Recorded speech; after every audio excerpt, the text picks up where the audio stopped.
రూబో news కి స్వాగతం. ఈ రోజు వార్తలు. బాబు జగ్జీవన్ రామ్ జయంతి వేడుకలు వార్డు నం. 3 సర్ సిల్క్ ప్రాంతంలో ఘనంగా నిర్వహించబడ్డాయి.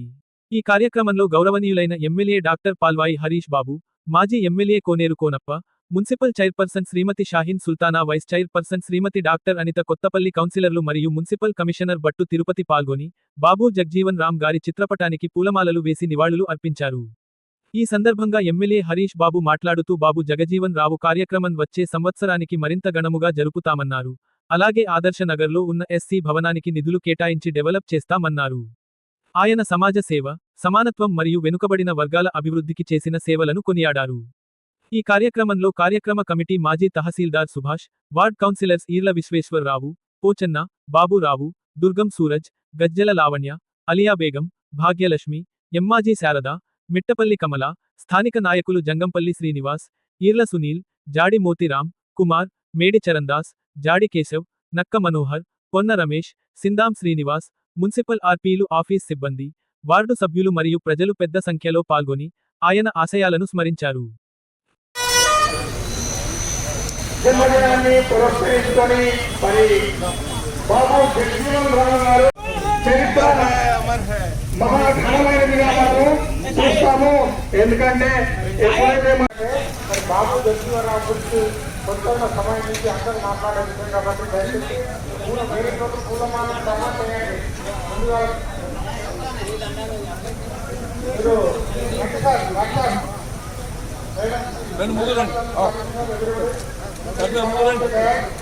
స్వాగతం సుస్వాగతం.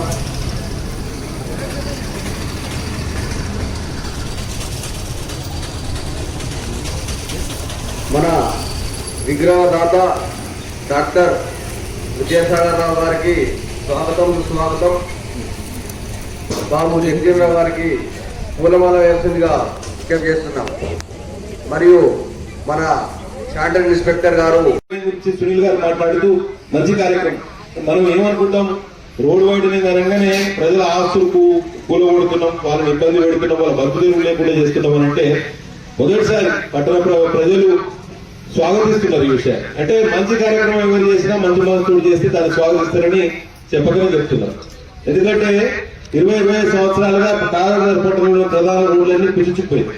దగ్గరికి వచ్చి 60 ఫీట్ల రోడ్డు 20 ఫీట్లు 30 ఫీట్లు అయితే, 80 ఫీట్ల రోడ్డు 40 ఫీట్లకు తగ్గింది, 100 ఫీట్ల రోడ్డు 50 ఫీట్లకు తగ్గింది. కాబట్టి కొంత అభివృద్ధి కావాలంటే మనకు రోడ్లు చాలా ఇంపార్టెంట్. మనం ఎంత పెద్ద బిల్డింగ్ కట్టుకున్నా ఆ బిల్డింగ్ పోవడానికి దారి అయితే కావాలి. 4 వీలర్ మనకు ఇంటి ముందుకి రాలేనప్పుడు మన ఇల్లు ఎంత గొప్పకున్నా దానికి అర్థం లేదు, పడతం లేదు. ఇల్లైనా వ్యాపార కూడలైనా వ్యాపార స్థలమే. కాబట్టి ఆ విషయంలో చొరవ తీసుకున్న మున్సిపల్ పాలకవర్గం కానివ్వండి, మున్సిపల్ కమిషనర్ గారి దగ్గర నుండి చేస్తున్నారు. చిన్న డిస్టర్బెన్స్ కూడా లేకుండా స్వచ్ఛందంగా ప్రజలు అన్ని వర్గాల ప్రజలు ఈ రోడ్డు వైడనింగ్ సహకరిస్తున్నందుకు వారందరూ కూడా అభినందనలు. సహకరిస్తున్న మీడియా మిత్రులకి, మిగతా ఆలోచన పరులకి, పురప్రముఖులందరూ కూడా ధన్యవాదాలు. ఇవాళ అట్లనే డీలిమిటేషన్ అమలు అవుతుంది. ఒకటే దేశం ఒకటే ఎన్నికలు, వన్ నేషన్ వన్ ఎలక్షన్ చట్టం కూడా అమల్లోకి వస్తుంది. కాబట్టి చాలా మార్పులు జరిగే అవకాశం ఉన్నది రాజకీయ రంగంలో. కాబట్టి ఆ విషయంలో కూడా మనం అందరం అప్రమత్తంగా ఉండాల్సిన అవసరం ఉంది. ఇంకా మన నాయకులు మాట్లాడుతూ ఎస్సీ కమ్యూనిటీ హాల్ ఆదర్శ నగర్ లో అసంపూర్తిగా ఉన్నదని చెప్పడం జరిగింది. తప్పకుండా నేను ఇక్కడ ఒకటి కావాలంటున్నారు. హైట్ ఏదైనా కొంత హైట్ తక్కువ ఉన్నా అది పెట్టి ఏర్పాటు పెట్టి సిరిపూర్ నియోజకవర్గంలో నిరుద్యోగం తాండవిస్తున్నదని మన చిత్తూరు రమేష్ గారు చెప్పడం జరిగింది. అవును, మనం అందరం అంగీకరించాల్సిన అవసరం ఉంది. ఒక కంపెనీ ఉన్నది కానీ మనకి ఎవరికి ఉపాధి కల్పిస్తలేదని పలుమార్లు ప్రభుత్వం దృష్టికి తీసుకొచ్చినాం. తప్పకుండా ఇప్పుడు వివేక్ వెంకటస్వామి గారి లేబర్ గురించి కాబట్టి వారిని కూడా మొన్న లెటర్ ఇచ్చాం. చాలా సందర్భాల్లో చాలా లెటర్లు ఇచ్చినాం. ఎప్పుడు రమేష్ వేసినా మనకు ఒక ఐటీఐ కావాలని అడుగుతాం. వారికి మొదటిసారి నేను ఎవరికి చెప్పలేదు. ఇక్కడ మనకు ఒక ఐటీఐ కాదు, అడ్వాన్స్ టెక్నాలజీ సెంటర్ మంజూరైంది. ఏకలవ్య స్కూల్ ఏదైతే మోడల్ రెసిడెన్షియల్ స్కూల్ ఉందో దాని పక్కన 3 ఎకరాల జాగా కూడా కేటాయింది. త్వరలోనే పనులు మొదలు పెడతాం. ఎందుకంటే అది టాటా టెక్నాలజీ సెంటర్ వారి సహకారంతో అవుతుంది.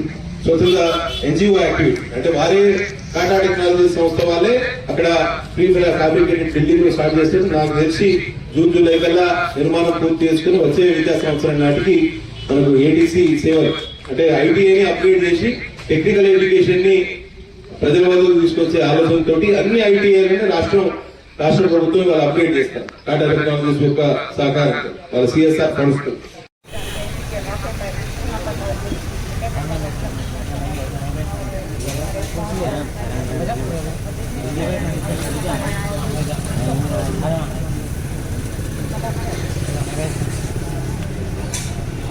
इसके बाद हम जितना भी बोला जाए क्योंकि इनका बहुत बड़ा हिस्सा जिंदगी का एक बहुत बड़ा हिस्सा समाज सेवा में बच गया है। कई साल ये है और उनको प्रधानमंत्री भी रह चुके हैं और समाज सेवा के लिए बहुत कुछ किया है। हमारे अंदर भी वही उत्तर पैदा हो, मैं यही आप लोगों से गुजारिश करती हूँ। Thank you. కావచ్చు, ఏదైనా కూడా జన్మదిన వేడుకలు కావచ్చు, జయంతులు, వర్ధంతులు మనం జరుపుకొని ఒక 1 అవర్ ఏదో కేటాయించుకొని వెళ్ళిపోవడం కాకుండా వారి యొక్క కృషి పట్టుదల నేపథ్యంలో ప్రతి ఒక్కరు కూడా ఒక్కొక్క అడుగు ముందుకు వేసుకుంటూ సమాజంలో మంచి గుర్తింపును పొందవలసిందిగా నా యొక్క మనవి. ఎందుకంటే ప్రతి సంవత్సరం అన్ని జరుపుకుంటాం, అంటే మన పుట్టినరోజులు కూడా వస్తాయి. ప్రతి పుట్టినరోజుకు ఏదో ఒక మంచి శుభకార్యాన్ని ముందుకు వేసుకుంటూ దాన్ని నెరవేర్చే దిశగా మళ్ళీ పుట్టినరోజు వరకు దాన్ని సంపూర్తిగా నెరవేర్చాలి. దాన్నే విజయమని నా యొక్క ఉద్దేశం. కావున ప్రతి ఒక్కరు కూడా మంచి ఉద్దేశంతో ముందుకెళ్లాలని ఈ సభాముఖంగా అందరికీ తెలియజేస్తున్నాం. Thank you. సమావేశానికి చేసిన ప్రజలకు అందరికీ జయంతి శుభాకాంక్షలు. నేను ఒకటే విషయం చెప్పదలుచుకున్నా, అంటే రావుజీ సారు చెప్పిన మాటనే. డాక్టర్ సారు వెనుకబడిన వారు అంటే అందరూ ఎస్సీ అని అనుకుంటారు, కానీ దీంట్లో అన్ని వర్గాలకు సంబంధించిన వాళ్ళు ఉంటారు. ఫర్ ఎగ్జాంపుల్ అంటే నేనే అంటే హాస్టల్లో చదువుకున్న సారు అంటే జగజీవరావు గారు వెనుకబడిన వారి కొరకు అంటే వాళ్ళు అన్ని రకాలుగా ముందుకు రావాలి అంటే ఈ రోజులలో ఎట్లుందంటే ఆ రోజులలో ఎట్లుంటుందో మనం ఊహించడం చాలా కష్టం. ఇక ఎందుకంటే మన పెద్దలు చెప్పేటోళ్ళు నడుచుకు మేమందరికీ ఇప్పించడం జరిగింది.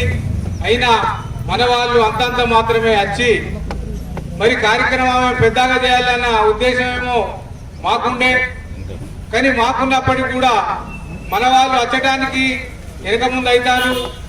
మరి అనుడు కరెక్టే, మళ్ళా మనల్నే వెనుక నెట్టేయవలసి వచ్చిందని మన వాళ్ళే అంటారు. మరి కార్యక్రమం చేసినప్పుడు మనకు డాక్టర్ జగజీవనరావు జయంతి తెలిసినప్పుడు మన వాళ్ళు ఎందుకు రారు? మన వాళ్ళు ముందుకు రావాలి కదా. ముందుకు రాకపోవడం ఎవరిని తప్పు, మనది కాదా?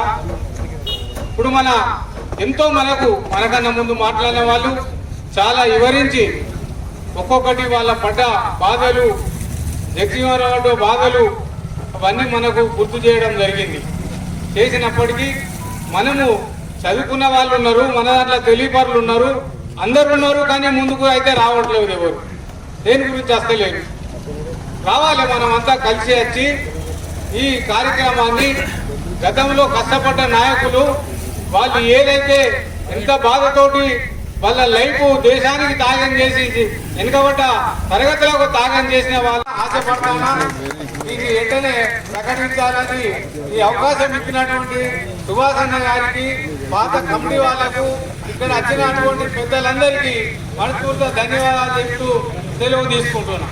సోదరి మరియు గౌరవ కమిషనర్ గారికి మరియు నా తోటి ఉన్నటువంటి సోదరులందరికీ కూడా ప్రత్యేకమైన ధన్యవాదాలు తెలియజేస్తూ, నమస్కారాలు తెలియజేస్తూ, మరొకసారి బాబు జగజీవనరావు గారి జయంతి శుభాకాంక్షలు తెలియజేస్తూ, జగజీవనరావు గారి గురించి వేదిక మీద ఉన్న పెద్దలందరూ కూడా చాలా గొప్పగా చెప్పారు. మనము కేవలం ఒక వర్ధంతులు జయంతులు చేస్తేనే కాదు, మహనీయులు ఏదైతే మనకు ఏ మార్గంలో ఏ సన్మార్గంలో నడిచిందో ఆ మార్గాన్ని మనం వాళ్ళని చూసి నేర్చుకొని మన తర్వాత వచ్చే వర్గాలను కూడా, తర్వాత వచ్చే పిల్లలకు కూడా స్ఫూర్తిదాయకంగా నిలవాలని కోరుకుంటూ, అత్యంత కాన్సీరామ్ గారు కానీ అంబేద్కర్ గారు కూడా అదే విధానాన్ని కొనసాగించారు. పూణే ఒప్పందం అదే విషయంతో కాంగ్రెస్ పార్టీతో విభేదం ఇచ్చి బయటకు వచ్చినటువంటి చరిత్ర. కానీ మనము ఇలాంటి సందర్భాలు ఐక్యమవుతాం, కానీ మనకు జరగాల్సినటువంటి న్యాయం కోసం మనం ఐక్యం కావడం లేదని చెప్పేసి మా విజ్ఞప్తి. ఇక్కడ ఉన్నటువంటి ముఖ్యంగా పెద్దలు క్షమించాలి, ఒక విషయం చెప్పదలుచుకున్నా. ప్రముఖ స్వాతంత్ర సమరయోధుడు, మరి కేంద్ర ప్రభుత్వంలో అత్యధిక కాలం మెంబర్ ఆఫ్ పార్లమెంట్గా ఉండి కార్మిక శాఖ మరియు మన భారతదేశంలో హరిత విప్లవం సాధించడంలో ఆయన ముందడుగు వేసి ఈరోజు భారతదేశం సస్యశ్యామలంగా ఉండడానికి ఆయన ఇనిషియేటివే కారణం. మరి ఆయన బడుగు బలహీన వర్గాల వారికి అందరికీ సమాజ స్థాపన, మరి సమాజంలో ఉన్నటువంటి అట్టడుగు వర్గాల వారు అడుగడుగులు ఉన్నా కూడా అంబేద్కర్కు సహకారిగా అన్ని విషయాల్లో అంబేద్కర్ ఏదైతే రాజ్యాంగాన్ని రాసిందో తను లోపల నుండి అంటే దేశం మొత్తం మీద హాస్టల్ ఏదైతే ఎస్సీ ఎస్టీ బీసీకి సంబంధించిన హాస్టల్ తయారు కావడానికి ఆయన ఒక మూల పురుషుడు. అందరూ అణగారిన వర్గాలను చదువుకోవడానికి ఒక ఆది పురుషుడు. ఇటువంటి విషయాలు ఎన్నో ఉన్నాయి. అటువంటి పెద్ద మనిషికి మనం ఘనంగా నివాళులు అర్పించాలని జన్మదిన బాబు జగజ్జీవనరామ్ తన జీవితానికి సంబంధించిన కొన్ని 2-3 ముఖ్య విషయాలు. తన అత్యంత ఎక్కువ కాలం వాళ్ళు పార్లమెంటేరియన్గా ఉన్నారు. 1936 నుండి 86 వరకు. అంత ఎక్కువ కాలంలో ఉన్నటువంటి ఏ నాయకుడు కూడా లేరు. అదిగాక అతి చిన్న వయసులో కార్మిక శాఖ మంత్రిగా ఉన్నారు. కార్మిక శాఖ మంత్రి ఉన్నప్పుడు మొత్తం కార్మిక లోకానికి ఎన్నో కొత్త స్కీమ్స్ తీసుకొచ్చారు. అట్లాగే రక్షణ శాఖ మంత్రిగా అందరికీ జై హింద్. ఇక్కడ వేదికను అలంకరించిన గౌరవనీయులు, ముఖ్యులు, ప్రముఖులు పాల్వాయి హరీష్ గారు ఎమ్మెల్యే గారికి, మరియు మున్సిపల్ కమిషనర్ తిరుపతి సార్ గారికి, మరి మున్సిపల్ చైర్మన్ మరియు కౌన్సిలర్ అందరికీ కూడా, మేధావులందరికీ కూడా పేరు పేరిన ధన్యవాదాలు. ఈరోజు 119వ బాబు జగజ్జీవనరావు జయంతిని మనందరం కూడా ఘనంగా జరుపుకుంటున్నాం. మరి ప్రతి సంవత్సరం కూడా మనము ఏప్రిల్ నెలలో రావగానే మనందరికీ ఉద్యమ స్ఫూర్తి అనేది గుర్తుకొస్తుంది. తర్వాత మే నెల నుండి మళ్ళీ కామన్గా మన పని మనం చేసుకుని వెళ్తాము. ఇక్కడ ఎట్లా ఉండాలంటే వరకు ఈ మధ్యలోనే స్టార్ట్. నేను మున్సిపాల్లో గత 15 సంవత్సరాలు 20 సంవత్సరాలు వెనుకబడిన మున్సిపాల్ ఈరోజు మీరు డైరింగ్గా ఒక నిర్ణయం తీసుకున్నారు. గౌరవ ఎమ్మెల్యే గారు కానీ మున్సిపల్ సిబ్బంది కూడా ఒకటే డైరింగ్, కోడితే దింబ తిరిగిపోవాలన్నట్టు ఒక డైరింగ్ ఏదైతే తీసుకున్నారో మీరు రోడ్డు వెడల్పు చేసేది ఈ కార్యక్రమం ఎట్లయితే తీసుకున్నారో ఆ కార్యక్రమం ద్వారా మున్సిపాలే కాదు చాలా మందికి కూడా బిజినెస్ పరంగా కానీ మరి నిరుద్యోగులకు కానీ ఎవరైనా ఏదైనా కొనుక్కోవాలన్న వస్తువు కూడా లాస్ట్ వరకు పోవాలన్నా కూడా రోడ్డు వెడల్పుంటేనే ఆ వెహికల్ కానీ పోవడం వల్ల బిజినెస్ అనేది జరుగుతుంది. దానివల్ల డెవలప్మెంట్ అనేది ఏర్పడుతుంది. సార్ మీరు ఈ నిర్ణయం తీసుకున్నందుకు, మరి కార్యక్రమం చేపట్టినందుకు మున్సిపల్ కమిషనర్ గారికి, టీం అందరూ కూడా పేరు పేరున ధన్యవాదాలు తెలియదు. ఇది ఇక్కడ కొనసాగించండి సార్, మధ్యలో ఆపకండి. ఆపితే మళ్ళా 25 సంవత్సరాలు ఇంకా పోతుంది సార్ మున్సిపాలిటీ. ఎవరో వచ్చి పెద్ద పెద్దలు వచ్చి లాభీలు చూసి ఎక్కడ నుండో రికమెండేషన్ తీసుకొచ్చి ఆగిననుకో మళ్ళీ ఇప్పుడు మీరు ఉన్న స్ఫూర్తి ఇక కాగజాల జనాలు కూడా అనుకుంటారు వీళ్ళు మాటలేదు సార్ చేతలు లేదనుకుంటారు. మీరు ఈ రోజు చేసిన కార్యక్రమం 190% జనాలు కూడా అందరు కూడా అర్పిస్తున్నారు సార్. ఈ సందర్భంగా మున్సిపల్ చైర్మన్ గారికి మరి ముఖ్యంగా ఎమ్మెల్యే గారికి కూడా ధన్యవాదాలు తెలియజేసుకుంటున్నా. మరి ఇదే విధంగా సార్ మేము ఎస్సీ పాపులేషన్ 2011లో జనాభా పరంగా చూస్తే 83,000 ఉన్నారు సార్. ఇప్పుడు జనగణన జరగలే కనుక 2026కు 15 సంవత్సరాలు అవుతుంది సార్. ఇప్పుడు 1,25,000 ఉన్నది.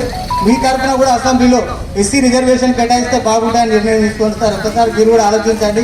ఎందుకంటే ఇక్కడ సిర్పూర్, కౌటాల, బెజ్జూర్, పెంచికల్పేట, చింతలమానపల్లి ఇవి జనరల్గా ఉన్న ఇప్పుడు మన కాగజ్నగర్ అర్బన్, మున్సిపల్, రూరల్, మరి దైగాం, ఇటు రెబ్బన, తిరియాని మండలం కలుపుకుంటే ఎస్సీ పాపులేషన్ ఎక్కువ ఉంటుంది సార్.